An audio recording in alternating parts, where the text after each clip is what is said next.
Hola, ¿qué tal amigos? Soy el profesor Catarino Escobar. Hoy 25 de febrero del 2022 estoy en Culiacán, Sinaloa y voy a realizar una entrevista a la doctora Marianela Escoco, que está en Argentina. Buenas tardes, maestra. Hola, buenas tardes. Quiero hacerle algunas preguntas. Primeramente, ¿su nombre completo, maestra? Marianela Escoco, simplemente. Ujú.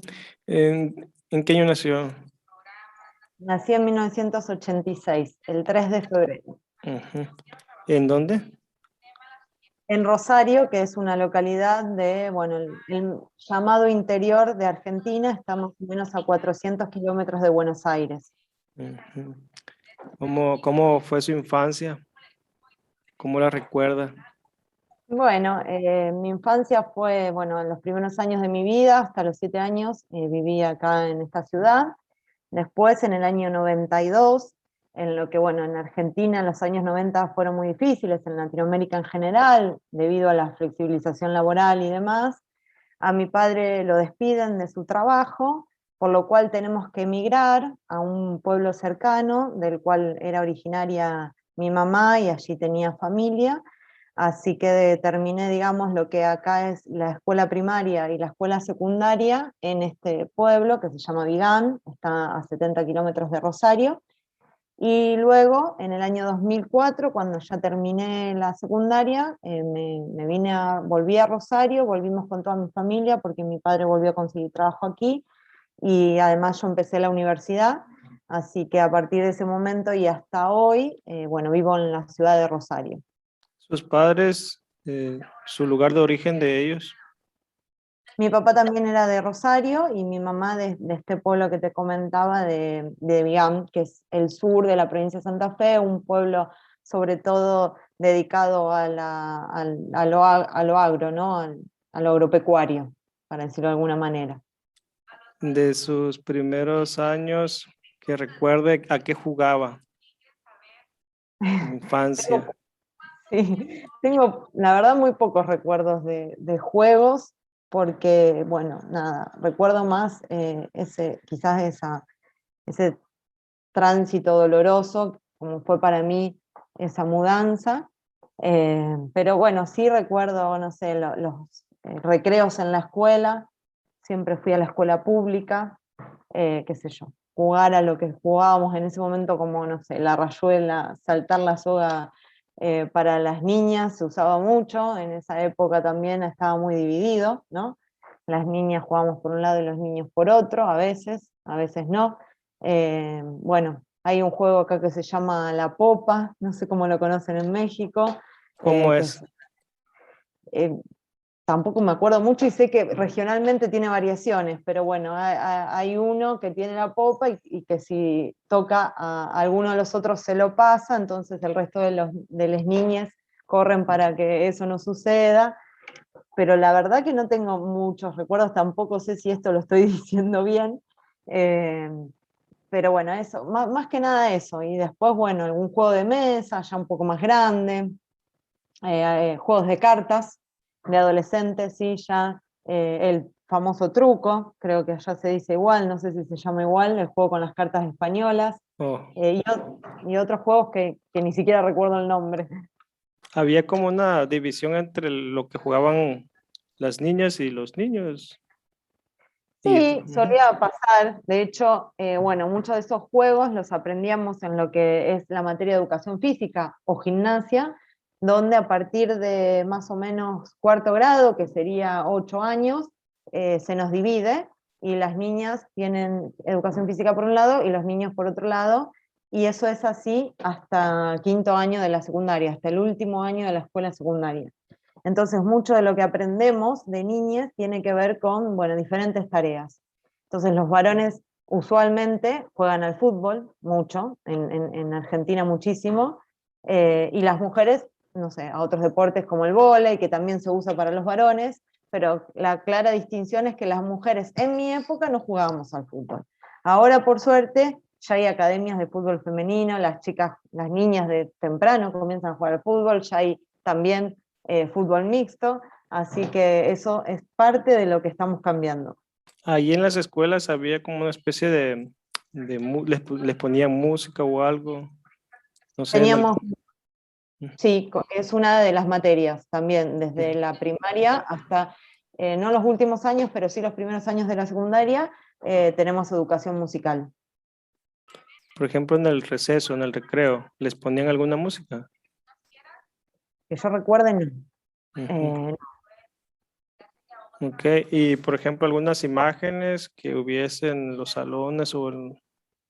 Sí, en los salones, digamos, en la era anterior a lo digital, que es como hice mi educación formal, mucho de afiche, ¿no? De hecho, era un recurso que también usábamos para enseñar, ¿no? Que usamos para enseñar y que usábamos para aprender en ese momento. Afiches, recorte de revistas, ese tipo de cosas, que un poco se perdió con la era digital, pero que también todavía se sigue utilizando en las escuelas.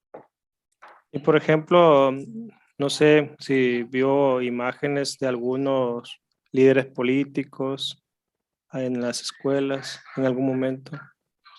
Sí, a ver, muy poco, o sea, en Argentina hay toda una educación que tiene que ver con una idea de la formación de nación alrededor de los héroes del siglo XIX, ¿no? Y las batallas de la independencia. De eso hay mucha iconografía, no hay una escuela donde no haya un cuadro de San Martín y o de Belgrano, Sarmiento, etcétera. Bastante menos de lo que tiene que ver con el siglo XX, mucho menos. Pero sí, yo dentro de mi casa, mi madre tenía muchos libros, he tenido una educación, digamos, que me ha acercado a la política en ese sentido, y entonces, bueno, siempre conocí la historia, por ejemplo, del peronismo. Vengo de una familia, la familia de mi madre es bastante peronista, entonces el icono de Perón y Eva siempre lo vi en mi casa, en la casa de mis abuelos, en otros lugares. Y ya de adolescente, en mis propias búsquedas, por ejemplo, un icono muy representativo es el Che Guevara. Uno de los primeros libros que leí fue la biografía del Che Guevara, y allí, bueno, me enamoré de la Revolución Cubana y de Fidel Castro y demás, pero ya fueron búsquedas personales que no tuvieron tanto que ver con la escolaridad. Okay, ¿cómo piensa que fue esa, cuando dice búsqueda personal, qué edad tenía, cómo es que surge ese sentimiento por leer sobre el Che? Mira, la verdad que no recuerdo exacto. Sé que era bastante chica, habré tenido 14 años, y sí recuerdo que de ir a la biblioteca, que era la biblioteca de la escuela primaria y era como la biblioteca del pueblo, la biblioteca pública que nos prestaba los libros y podíamos acceder a ellos de manera gratuita, de ir a la biblioteca y buscar. Y particularmente el libro del Che me acuerdo que me lo prestó una amiga de mi hermana, que era más grande. Y después recuerdo otros libros como Galeano, que me lo prestó la madre de una amiga.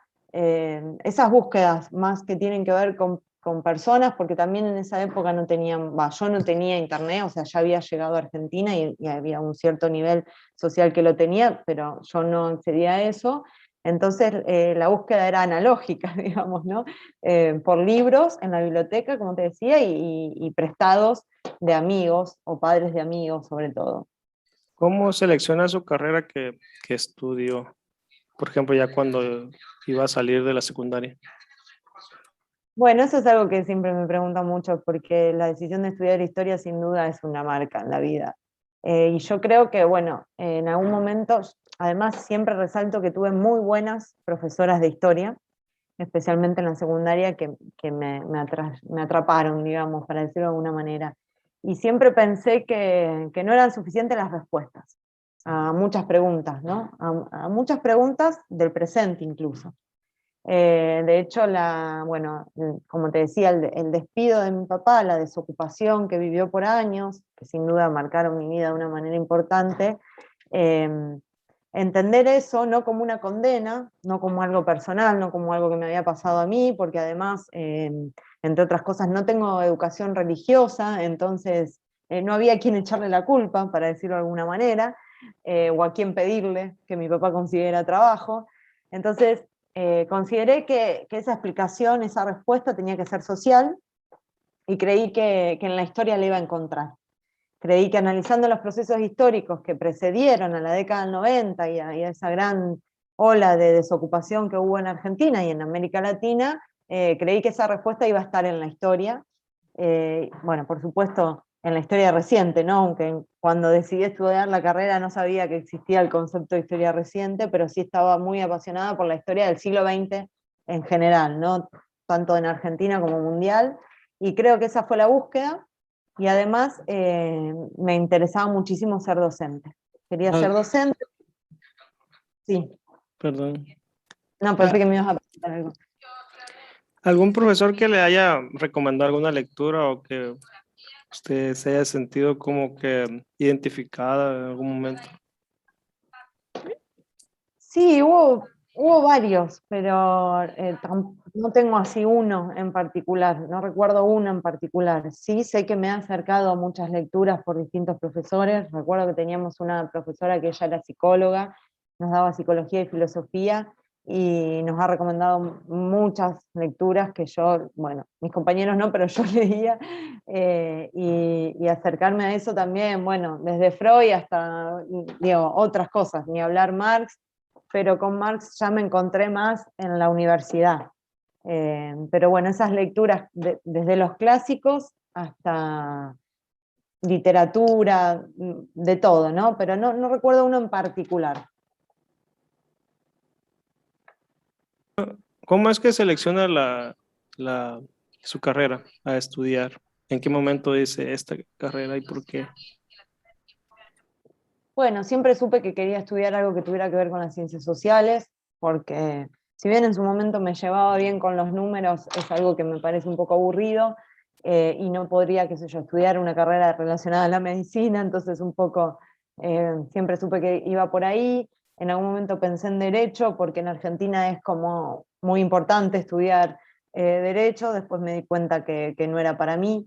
Y bueno, como te decía, me gustaban las ciencias sociales y me gustaba ser docente. Y además, bueno, creo fervientemente en la educación pública, siempre pensé en trabajar en la docencia pública, y eso también en los 90, cuando yo me crecí, digamos, había sido un valor, porque los maestros fueron los únicos que pudieron de alguna manera luchar contra ese sistema de flexibilización sin perder su trabajo, ¿no? Porque hubo muchas luchas. Bueno, la de los ferroviarios, por ejemplo, es muy conocida, pero terminaron en derrota porque, bueno, efectivamente, por ejemplo, con el ferrocarril cerraron todo, y todas esas personas quedaron sin trabajo.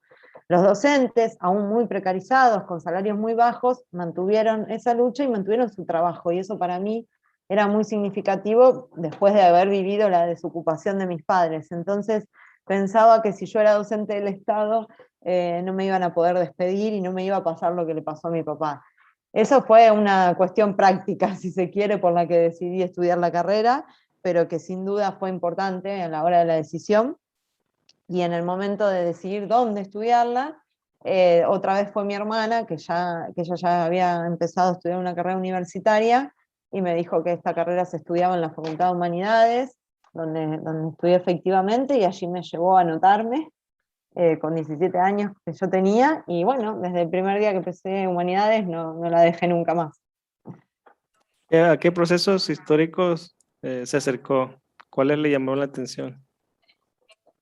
Bueno, desde chica, y eso también es en lo que me especializo, me llamó muchísimo la atención, en particular la última dictadura militar. Algo que, insisto, yo di mucho en la secundaria.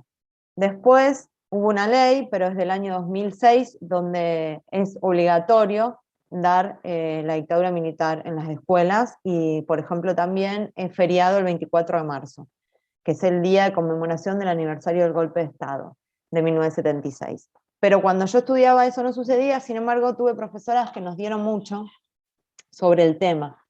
En ese momento me inquietaba porque nos daba mucho sobre la dictadura, pero muy poco sobre los procesos revolucionarios que la antecedieron y que de alguna manera la explican. Entonces me inquietaba saber por qué tanta represión, por qué tanto ensañamiento, por qué tanta crueldad, y desde ese punto de vista que me interesó muchísimo analizar los procesos previos a la dictadura, y de allí surgen, y también posteriores, ¿no? Porque todo el movimiento de derechos humanos, que es mi tema central de investigación, tiene que ver con, bueno, oponerse, denunciar, y seguir pidiendo justicia, y sobre todo la búsqueda de los y las desaparecidos y desaparecidas. Así que bueno, se centró en eso mi proyecto de investigación, mis intereses y también mi militancia, porque cuando yo comienzo a militar ya en la ciudad de Rosario, lo hago precisamente en el espacio de las Madres de Plaza de Mayo, que en Rosario, en mi ciudad, se llaman Madres de Plaza 25 de Mayo, y a las cuales me acerqué para acompañarlas. Rondaban, y hablo en pasado porque lamentablemente ya han fallecido todas, ellas rondaban todos los jueves en la Plaza 25 de Mayo, todavía pidiendo justicia y por la aparición de sus hijos y sus nietos, también en el caso de aquellas que también habían secuestrado a sus nietos o nietas. Así que allí fue mi primer espacio de militancia por memoria, verdad y justicia, en un momento también de mucha ebullición, porque fue justo también el momento en que cayeron las leyes de impunidad que no nos permitían juzgar a los responsables del terrorismo de Estado en Argentina, y comenzó todo un proceso judicial que, bueno, se extiende hasta la actualidad, a partir de entender a estos crímenes como crímenes de delitos de lesa humanidad y por lo tanto no prescriben. Por eso hoy, después de más de 40 años, todavía los estamos juzgando, pero en ese momento el primer juicio fue en el año 2009 en Rosario, y mucho antes de eso empezamos a organizarnos en un espacio que se denominó Espacio Juicio Castigo, para hacer el acompañamiento de estos juicios a los testigos, a los querellantes, y de alguna manera presionar para que las condenas sean ejemplares. Así que bueno, esa fue mi primera experiencia de militancia, que además recuerdo con mucho cariño porque era muy convocante, porque realmente era mucha gente en la que participábamos en ese momento de los juicios, y que además marcó de alguna manera un hito, un antes y un después en pensar los derechos humanos en Argentina. En ese momento existían colectivos con ese fin de buscar la verdad. Sí, desde el momento de la última dictadura militar y con anterioridad también, pero esos movimientos a lo mejor no continuaron, pero los movimientos que se formaron a partir de la última dictadura militar, que acá los conocemos como organismos de derechos humanos, continúan esa labor hasta hoy. Hay muchos, pero bueno, los más conocidos son Madres y Abuelas de Plaza de Mayo, que son dos organismos diferentes. Hijos, que se formó en el año 95 a raíz de los hijos e hijas de desaparecidos y asesinados por la dictadura. La Asamblea Permanente por los Derechos Humanos, la Liga Argentina por los Derechos Humanos y el Movimiento Ecuménico por los Derechos Humanos, que tiene una vertiente cristiana. Todos esos organismos y otros, pero esos son los más importantes, funcionan desde la dictadura hasta la actualidad, con diferentes misiones, funciones, tareas, pero que su base ha sido reclamar, en primer lugar, digamos, en plena dictadura, por el fin del terrorismo de Estado, por conocer la verdad, después por juicio y castigo a los culpables y los responsables, y también, bueno, dentro de conocer la verdad, saber qué hicieron y dónde están los compañeros y compañeras desaparecidos. Imagino que también hubo casos de estudiantes y profesores desaparecidos, ¿no? ¿Ellos entraban en otros colectivos o dentro de los mismos? Hubo muchísimos casos, porque además la mayor proporción de los desaparecidos y desaparecidas eran jóvenes, muy jóvenes, entonces muchos de ellos eran estudiantes, incluso estudiantes secundarios. Pero también eran militantes, no solo porque en la época era muy difícil dividir una militancia estudiantil de la militancia política. Estaba todo relacionado, incluso las organizaciones más grandes, incluso las organizaciones político-militares, como Montoneros, que eran aliadas o cercanas o se reconocían en el peronismo, también tenían organizaciones estudiantiles, que eran como líneas dentro de esa organización más grande. Entonces tenían la organización estudiantil secundaria, que era la Unión de Estudiantes Secundarios, o UES, y también tenían la Juventud Universitaria Peronista, la JUP. Entonces había muchos y muchas de ellos que participaban en uno y otra, a la par que también eran militantes políticos. Por eso cada vez que recordamos a los estudiantes También recordamos que tenían otras militancias y que es muy difícil a veces, bueno, decir los desaparecieron por estudiantes, porque en realidad no sería estrictamente así, sino que tiene que ver con toda esa militancia que era mucho más amplia y que abarcaba diferentes esferas. Disculpe, y en esos movimientos se podría decir que había de filiación, no sé, estalinista, maoísta, trotskista, ¿existían esas? Sí, Mm, hay ujú. la, Porque ya ve que pues estalinistas y trotskistas muchas veces como que no congenian, ¿no? O cómo están en Argentina. claro, sí, hay varias, había y hay, ¿no? Para hablar de los 70, una de las mayores divisiones tenía que ver con los que apoyaban la lucha armada y los que no. Dentro de los que apoyaban la lucha armada estaba este sector del peronismo que te comentaba de Montoneros, y después había un sector del trotskismo que funda el Partido Revolucionario de los Trabajadores, el PRT, y el Ejército Revolucionario del Pueblo, ¿no? Ellos eran quienes principalmente apoyaban la lucha armada. Después había otras organizaciones menores que eventualmente se alían o se fusionan en estas dos, pero estas fueron las más grandes, ¿no? Montoneros, peronista, y PRT, que eran trotskistas. Después había toda una gama que no apoyaba la lucha armada, de izquierda, pero con diferentes vertientes, que van desde el Partido Comunista, el tradicional Partido Comunista, si se quiere, podemos decir leninista, estalinista, ¿no? Después tenés otros partidos trotskistas, digo que no eran estos que apoyaban la lucha armada, sino otros partidos menores que tuvieron diferentes vertientes. Después existió un desprendimiento del Partido Comunista en el año 68, que se dan a llamar Partido Comunista Revolucionario, que también funcionan hasta el día de hoy, que ellos tenían una orientación maoísta, de la Mao, de la China de Mao, ¿no?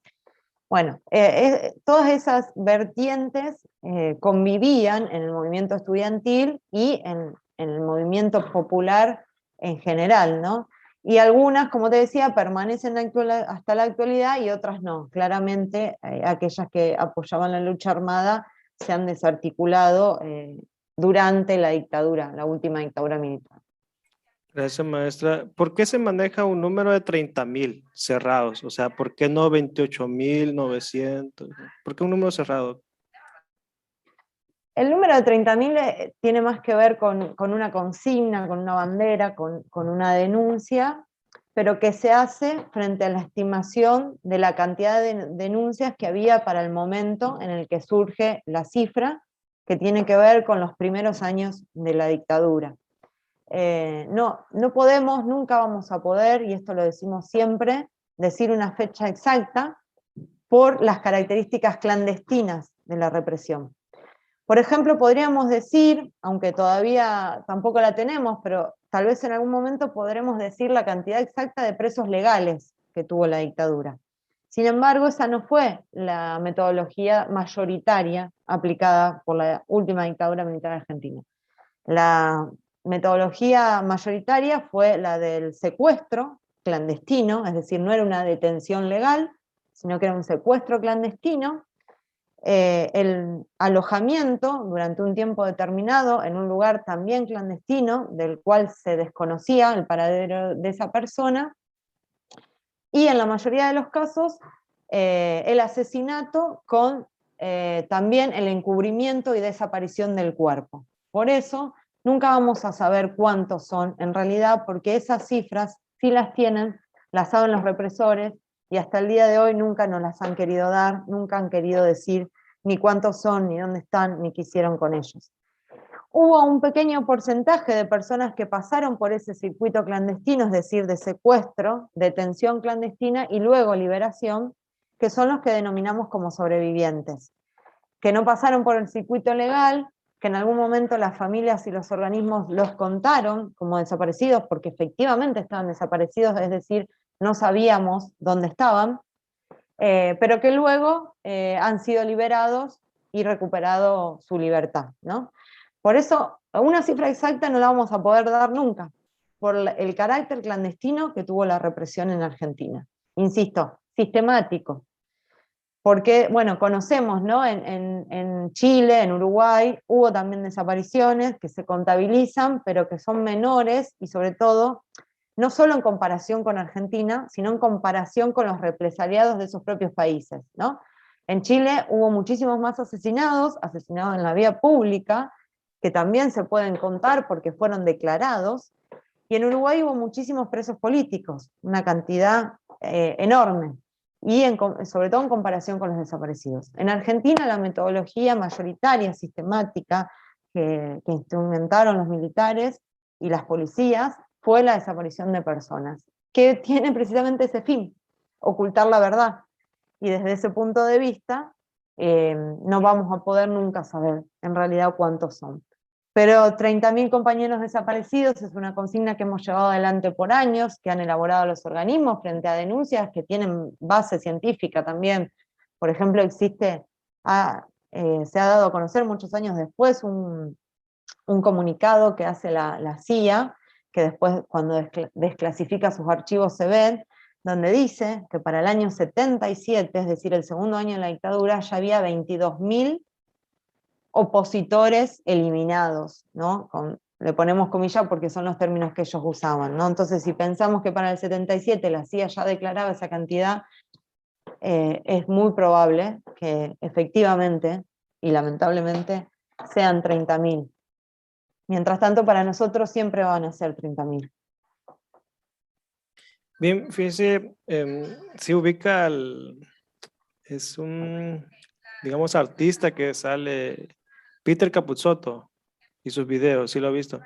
Yo he visto unos sketches que hace donde de alguna manera parodia a algunos militantes de esa izquierda de los 80 que como que han vivido una especie de, si se puede decir, transformación. Por ejemplo, dice, no, pues yo traigo una camisa que me costó tantos dólares, muy cara, pues, y puedo pagar tu salario de un mes. Pues, yo creo que eso es un fenómeno que se ha vivido a lo largo de América Latina, ¿no? Pero han habido, digamos, es una pregunta así como personas que siguen con esas ideas del socialismo o del comunismo hoy día. ¿Cómo es que se percibe?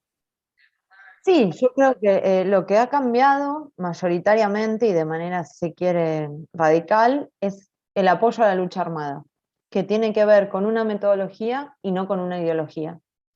Es decir, esos grupos que consideraban que la manera de llegar al poder y al socialismo a través de las armas, bueno, efectivamente eso ya no sucede más.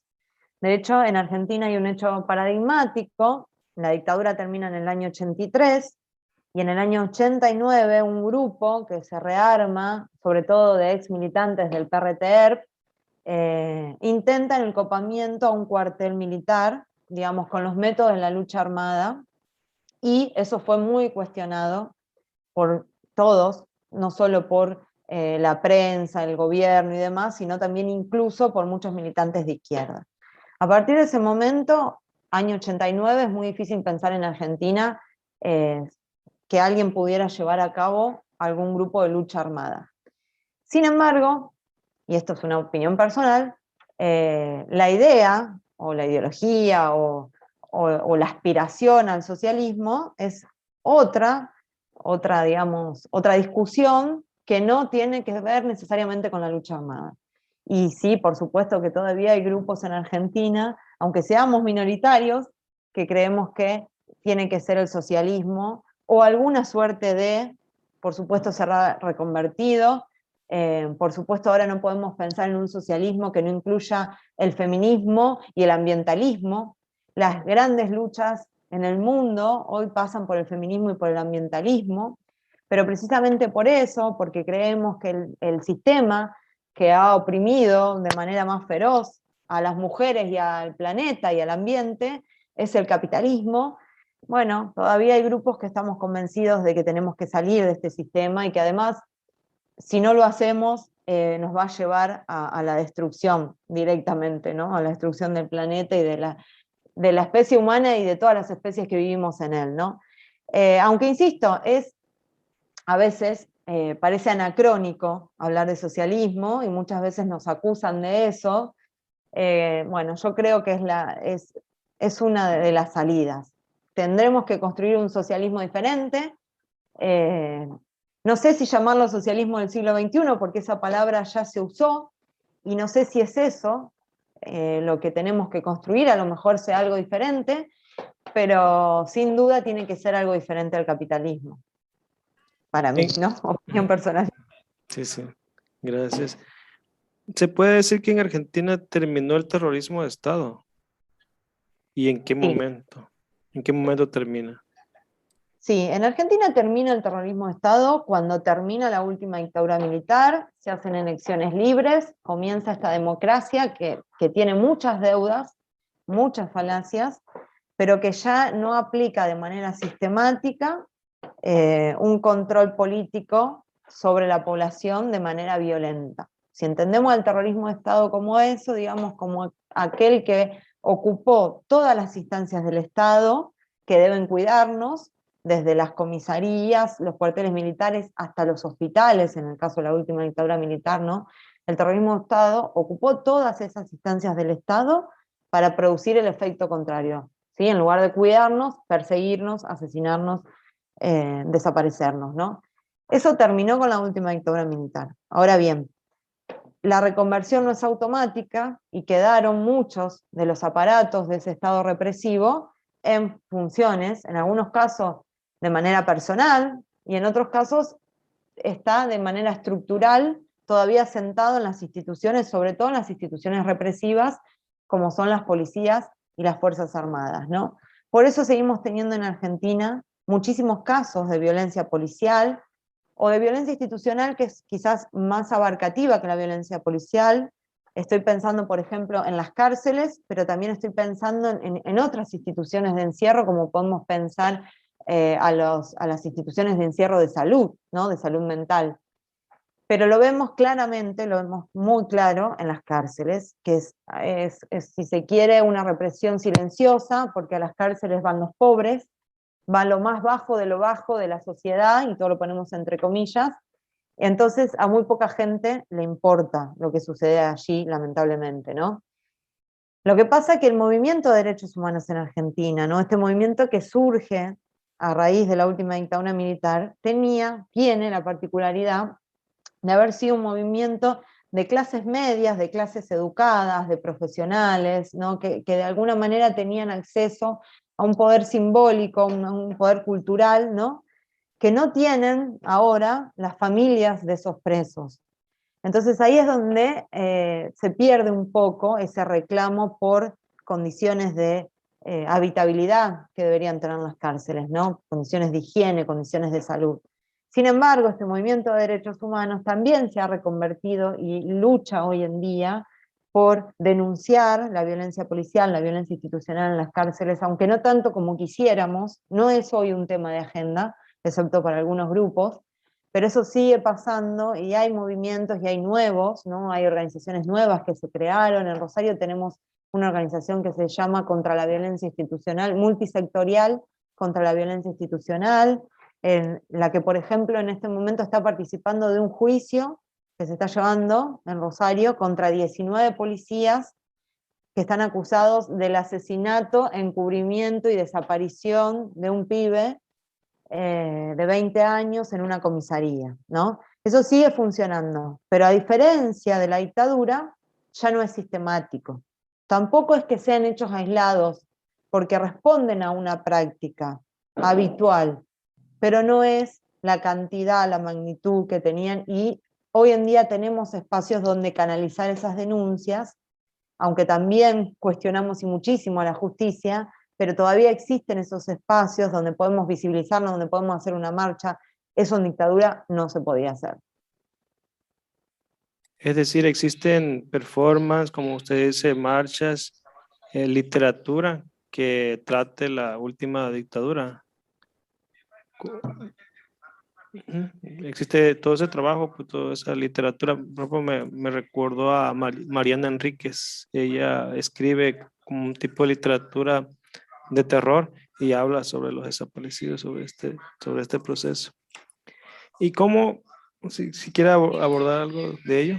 No, sí, que también, aparte de la producción académica, historiográfica, si se quiere, sobre la dictadura, que es muchísima en Argentina, sí, también existe toda una literatura, ensayos, cuentos, películas, documentales.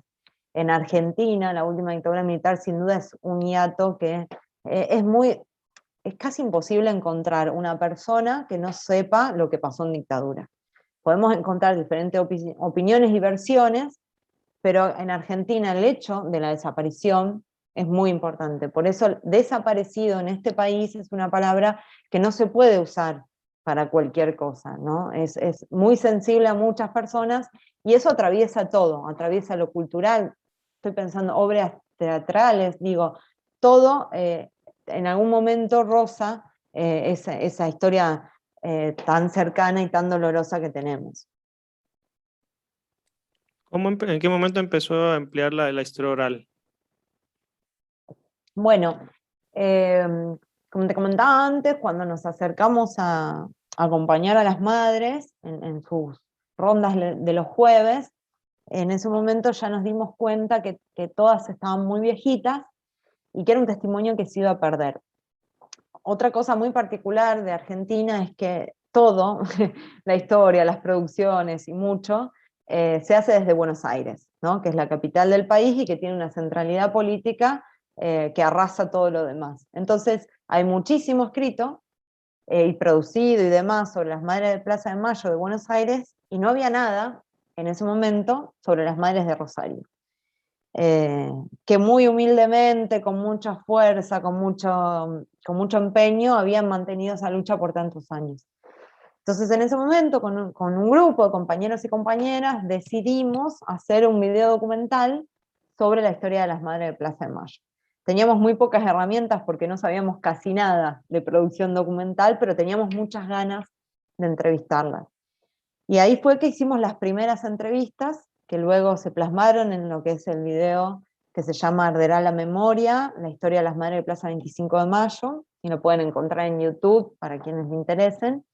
Y allí para ese entonces hicimos más de 10 entrevistas a madres que, bueno, habían luchado, habían buscado a sus hijas todos estos años y que nunca habían dado un testimonio así. Había cosas fragmentadas, quizás alguna nota periodística, sobre todo, algún videíto corto, pero bueno, insisto, antes de la era digital no era tan fácil como hoy filmar con un celular, entonces había muy pocas entrevistas filmadas y pensábamos que esa era una voz que se iba a perder.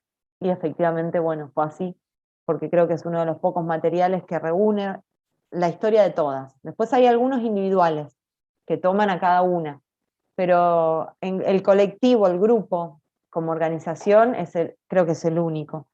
A partir de allí, yo en ese momento todavía era estudiante y tenía que definir mi tema del trabajo final, de lo que acá se denomina la tesina de licenciatura, y bueno, decidí estudiar, profundizar, mejor dicho, ese estudio que habíamos comenzado para este video documental con la historia de las madres de Plaza 25 de Mayo.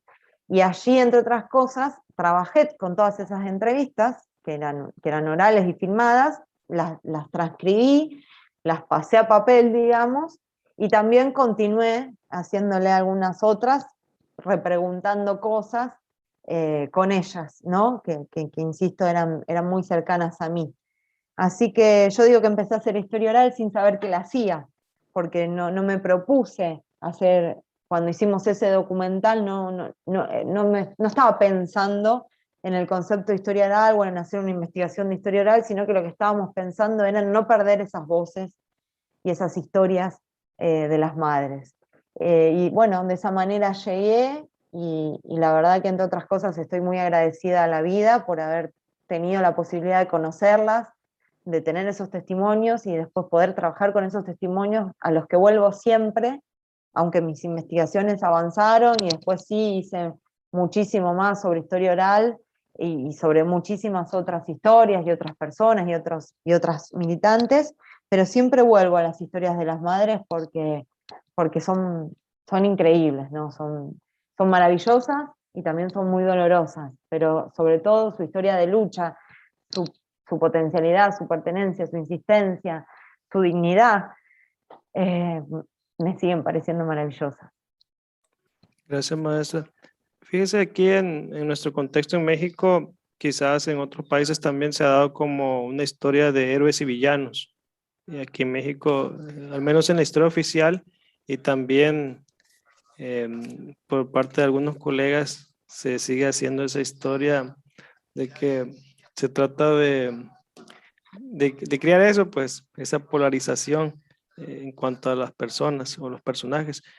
Em, Respecto a la historiografía reciente en Argentina, o más bien de la historiografía de la historia reciente, ¿no se ha caído, cómo lo observa usted en este aspecto?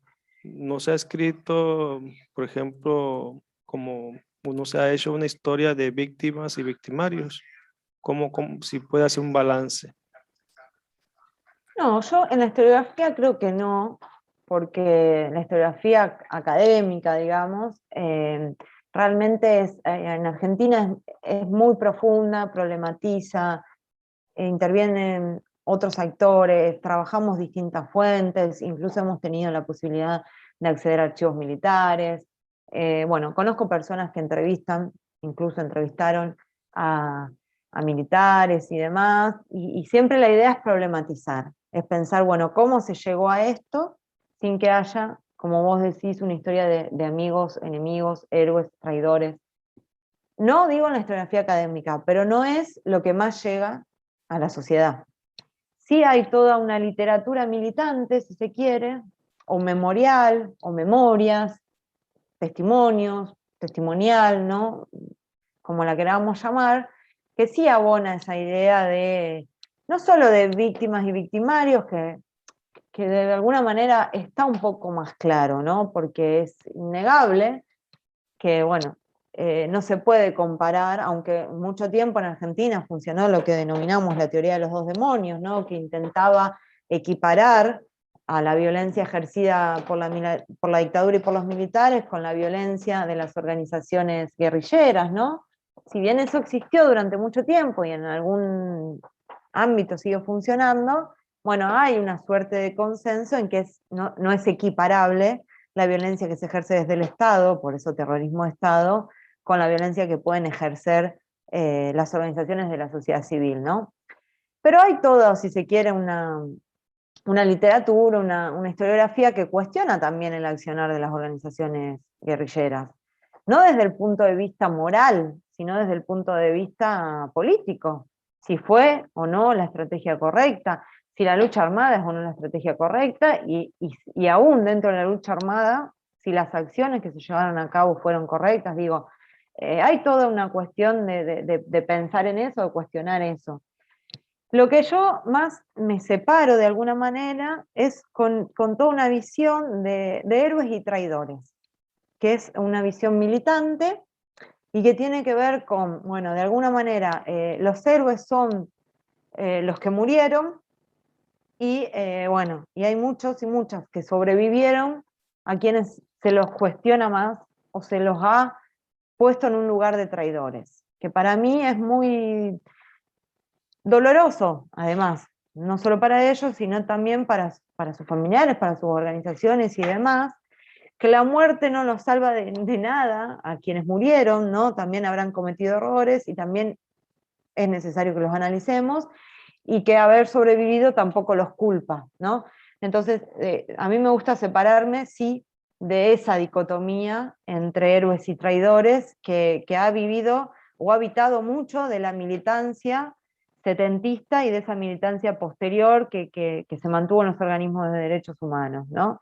Entonces me parece que problematizar, cuestionar, pensar y reflexionar nos tiene que hacer salir de esas dicotomías, o también la de buenos y malos, porque sabemos que no son categorías que utilicemos en la historia, ¿no?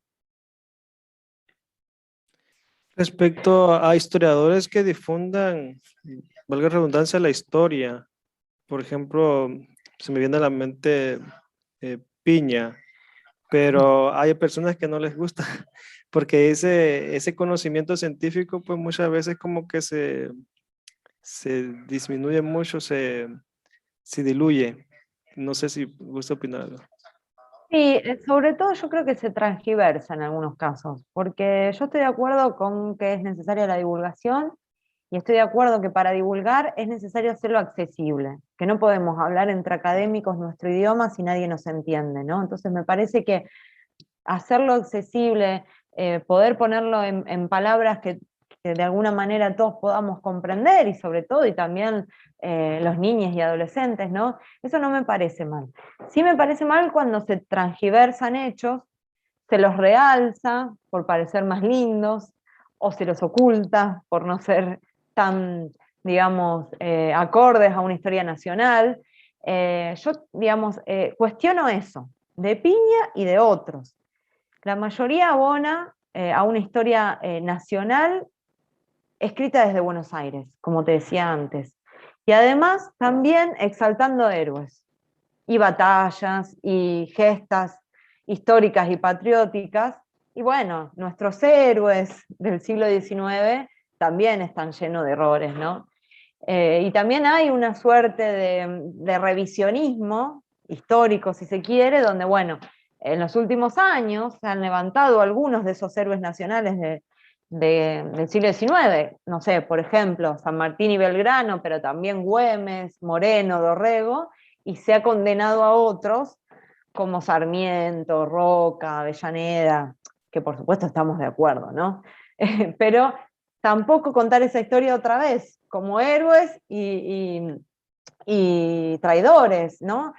Otra vez es necesario analizar los procesos de otra manera y para eso no transgiversar algunas cuestiones, ¿no? Entonces, en ese sentido, es que por ahí a algunos no nos gusta, no sé si no nos gusta, pero problematizamos con Felipe Piña.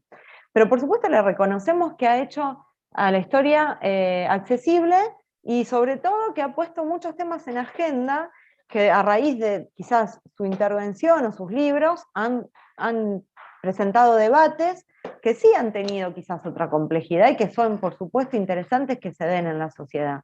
Estamos totalmente de acuerdo con que eso suceda. ¿Qué canal nos recomienda, nos sugiere? O ¿Cómo? divulgador. ¿Qué canal o divulgador nos recomienda para ir Ah, a... a mí me gusta mucho Osvaldo Bayer, por ejemplo, que ya falleció y que ha escrito obras hermosas como La Patagonia Rebelde, digo, pensando en historia, ¿no? También, bueno, Rodolfo Walsh, ¿no? Que fue asesinado por la dictadura, pero que contó de manera maravillosa la masacre del golpe de Estado en contra de Perón, ¿no? De los basurales de León Suárez que se dan cuando derrocan a Perón, ¿no? Bueno, se me ocurren ahora esos dos, pero hay muchos otros. Y también hay muy, muy buenos historiadores que realmente hacen y han publicado libros muy interesantes sobre historia reciente, ¿no? El mismo Galeano también muy bueno, tiene algunos videos. Por supuesto, también, nada más que estaba pensando más en Argentina, pero sí, Oye, por supuesto. sí, cuando aborda lo latinoamericano. Y Claro. dice, yo miraba este Canal Encuentro y a Feynman, no sé qué le parezca, que recién murió también. Sí, también tengo mis diferencias Mm. con Feynman, pero también ha escrito libros muy buenos, algunos que son discutibles, pero sí, es muy buen escritor y bueno, ha escrito mucho sobre el peronismo, sobre todo, y es bien interesante. También ay, recién se me vino un nombre y ahora se me fue de la cabeza, ya me va a salir, no me acuerdo el que iba a recomendar. Pero hay varios muy interesantes. Ah, bueno, no, ya me voy a acordar, no quiero hablar al pedo. Muchas gracias, doctora. Si gusta agregar algo Miguel más, ¿mande? Miguel Bonazo, que ha escrito muchos libros sobre dictadura, pero también sobre la década del 90. Bien interesante también son los libros de Miguel Bonazo, con el cual también tengo mis diferencias, porque en parte mantiene esta lógica de héroes y traidores, de alguna manera, con un estilo más setentista, pero tiene libros que también son maravillosos. Muy bien. Me recuerdo un poco también de este concepto de Marianne Hirsch, de la posmemoria, de cómo también la segunda generación, incluso la tercera, se apropia pues de estos pasados traumáticos. No sé si quiera hablarnos un poco de ello. Sí, bueno, de hecho, a ver, en Argentina también tenemos procesos de que, por ejemplo, en este momento se están organizando les nietes de desaparecidos y desaparecidas, ¿no? Que no tienen una memoria, si bien ya podemos pensar que les hijes no tenían una memoria, pero sí heredaban, si se quiere, una memoria familiar más directa. La memoria que les llega a esos hoy adolescentes es más histórica que memoria, ¿no? Más historia que memoria, si se puede hacer esa diferenciación, aunque también son conceptos que podemos problematizar, ¿no? Pero que tiene que ver con esa posmemoria de, bueno, cómo se llega, o cómo les llega, y cómo lo resignifican, y qué hacen con eso esas nuevas generaciones, ¿no? Que claramente lo van a pensar totalmente distinto a como lo pensaron en su momento sus abuelos y las militantes de los 70, cómo lo pensaron sus padres y cómo lo van a pensar ellos, ¿no? Eso es algo también que nos va a atravesar, por eso sigue siendo tan importante la referencia a la dictadura en Argentina, porque nos sigue atravesando hasta pibes que nacieron muchísimo después que la dictadura, ¿no? Muy bien, maestra. Sí, igual ya ve que Richard Chartier habla de las representaciones que hacemos. Muchas gracias, doctora. Si quiere agregar algo más. No, bueno, no sé, es un poco contarles que también todas estas luchas, como un poco decía antes cuando hablaba de la violencia institucional y la violencia policial, también las resignificamos en el presente, porque a veces un dicho muy común en Argentina es, bueno, olvídense, ya pasó, o eso es pasado, o los derechos humanos solo para el pasado, y eso no es verdad. Todos y todas los que de alguna manera hemos participado en estos procesos de memoria y de denuncia, también participamos en la realidad actual. Yo hoy participo de un grupo sociopolítico, ambiental, que interviene y que también digo, incluso el movimiento ambiental hoy, y el feminismo, por supuesto, ha tomado y resignificado banderas, repertorios de acción, prácticas de ese movimiento, ese gran movimiento de derechos humanos que fue el movimiento de derechos humanos en Argentina, ¿no? Entonces, bueno, decir que toda esa historia también nos sirve y nos sirve todos los días para seguir, para continuar, para resignificar las luchas del presente, que bueno, que no abandonamos porque seguimos creyendo que un mundo mejor es posible. Muchas gracias, doctora. Muchas gracias.